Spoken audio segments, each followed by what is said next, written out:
This is All India Radio. In the program Spotlight, now we bring a discussion on DEF Expo 2022 and India's transformative journey from largest defense importer to an exporter. The participants are Major General Ashok Kumar, security analyst, and Simran Sodhi, journalist. Today we are discussing the ongoing Defence Expo which is taking place in the Gujarat capital Gandhinagar, and we had Prime Minister Narendra Modi today in Gandhinagar where he laid the foundation stone of a new airbase which will come in North Gujarat, which is near the India-Pakistan border, and the Prime Minister also said that this will emerge as an effective centre for the country's security. Major General Kumar, when you see the Prime Minister there making his address at the Defence Expo, and also the fact that we have this Defence Expo where we have India's largest participation and we have other member nations also, how do you see India coming up as a net now exporter of defense and not just as an importer? This is momentous decision and the timeline of history which we are privileged to witness. If you really see, India has one of the most active borders in the world.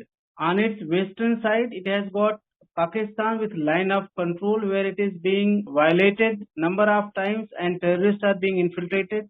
On the northern border side, we have China with multiple states bordering the China, and LAC standoff continuing from 2020 onwards. In such a situation, it was very, very important that India has a very strong defense force to take care of its national interests. While the governments over a period of time have worked towards that direction, but incidentally, our bulk of the defense equipment component has been ex-import. The indigenous component was quite less.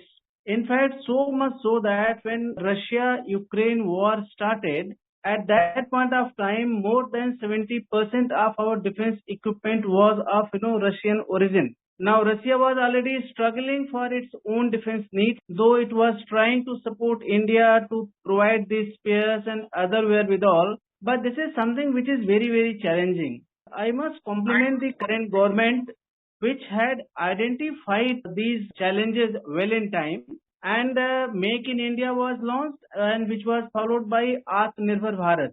With Atmanirbhar Bharat, besides looking at the indigenous component being part of our defense inventory, India also decided to focus on the export of the defense equipment. You will be surprised that India had targeted around 35,000 crore worth export by the year 2025, and last year it had clocked close to 12,000 crore exports. While in the initial stages, our defense exports were minimal to our friendly countries and predominantly on the support equipment, but now we are exporting the weapons which have high caliber, long ranges, like contact which was done of BrahMos with Philippines, and other countries are also in waiting. Not only that, India has decided to export 2,000 crore worth of equipment to Armenia. That too at a time when Armenia and Azerbaijan are fighting a war. And therefore, India has re-energized its position in the Committee of Nations on the world stage, and wherein the defense export has become a very, very important component of that. Major General Kumar, we also see that along with the Defence Expo, we have the India-Africa Defence Dialogue and the Indian Ocean Region Plus Conclave. And both these things will see India pitching its military hardware to various countries. And as the Defence Minister also yesterday, while speaking at the curtain raiser event of the DEF Expo, he also said that India has undertaken a transformative journey from being the largest defense importer to an exporter. And we see the presence of both these major enclaves, which will also see India pitching its military hardware to various countries.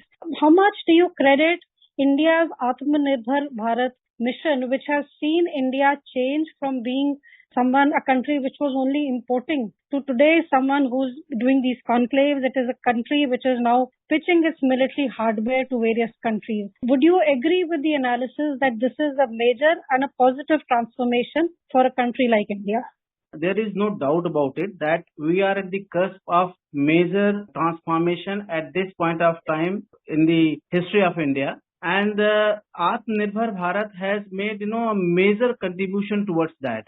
However, we should also look at there are certain attendant challenges which have to be also factored as we go ahead with this effort in times to come. Now, as far as the our import capacity is concerned, we had become the third largest importer of the defense equipment in the world, and huge outgo of our critical finances were involved. Now, with the Atmanirbhar Bharat, we are going to save a fair amount of that money. We have taken out three negative lists incorporating a large number of items which are now not allowed to be imported. So, perforce the entire system and ecosystem has to be galvanized to produce those things. Along with the negative list, we have come out with three positive lists also comprising of more than 300 items which we want to indigenize. The problem there is that the indigenization of the components is not that difficult, but then they have to be integrated. And even after integration, if the equipment or the subcomponent functions optimally, at that point of time, its certification has to be accepted by the user. Now that is where is the catch.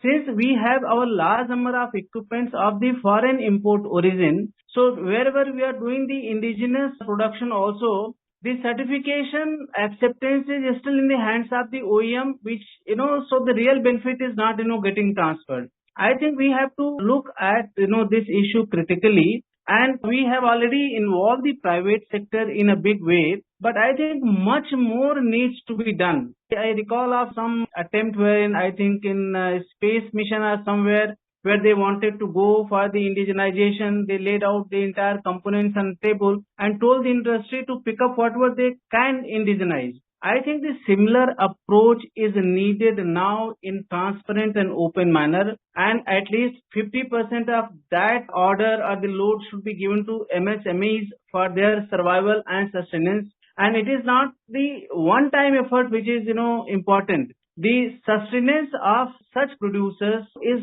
to be sustained over a long period of time, so that whosoever invests money and their return on investment or the sustenance of those assembly lines and technically skilled manpower is taken care of.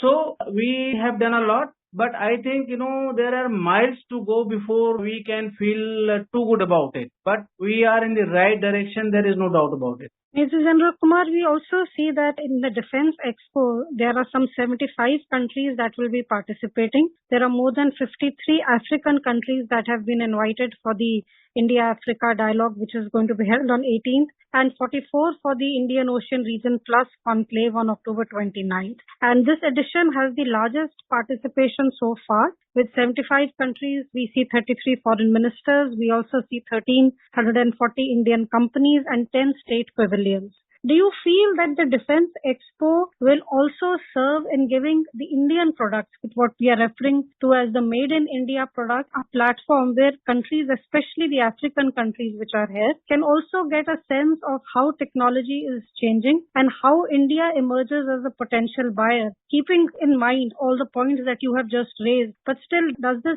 serve that purpose where we showcase to the world where India is today?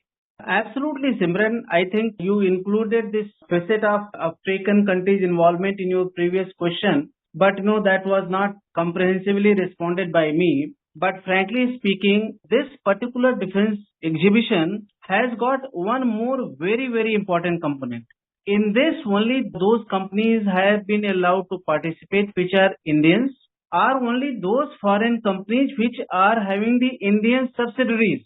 Pure foreign companies which do not have any of these tie-ups or the Indian subsidiaries, they have not been allowed. And despite this is the biggest and making the world to think as to where the India has reached. India has already made its major strides in space where it is, throwing the rockets of the multiple countries, even the advanced ones. And now with its focus on India and Africa, We already have very good relations with number of countries in Africa. We have Indian military training teams in some of them, and currently we can meet their entire requirement of the defense needs. Simultaneously, Indian Ocean Rim countries, they are very, very important partners for our strategic interests. So addressing their defense needs are also going to be in our interest. I think it is a very, very well crafted and thought out plan to select these two specialized groups, Africa for expansion of our capabilities and giving out our defense equipment, and in Indian Ocean regions, besides that, also taking care of our strategic interests. So I think it has been very well balanced, and this is going to be very, very beneficial in days to come. Prime Minister, in his address, he said that we have tried to stand shoulder to shoulder with Africa in every need, from medicines to peace missions. Now the cooperation and coordination between us and the defense sector will give a new height to these relations. General Kumar, when you see the world looking at India today, and we have seen India change quite a bit in the last few years, we have seen a more aggressive, a more focused foreign policy. Do you feel that in terms of defense cooperation, in terms of defense technology also, that perception that when global countries look at India, that perception has changed? Absolutely. If you really see, somehow since the time we became independent, we went on the non-aligned movement, and we did not factor the defense capability or the defense manifestation in our foreign policy to a substantial portion. Now in today's time, you would have seen as to how India has balanced its relationship with USA, with Russia, and it doesn't mince the word on any stage, and it moves only on the national interests.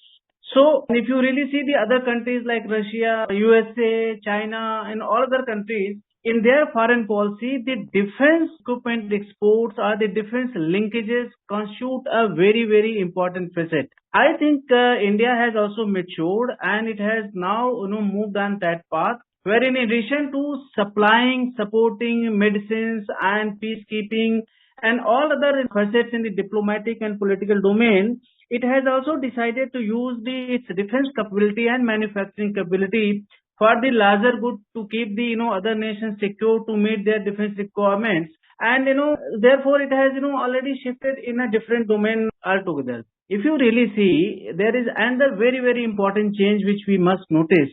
The USA, though it is the largest exporter of the defense equipment the world over, the largest economy, but somehow its credibility has been always under suspect, not only with India, with multiple countries. On one hand, it is looking at our support, checkmating China through the Quad and other alliances, but at the same time, it is arming Pakistan by providing the close to $5 million worth support for F-16 and trying to do it in the garb of the counter-terrorism, which is just a fake and unbelievable thing.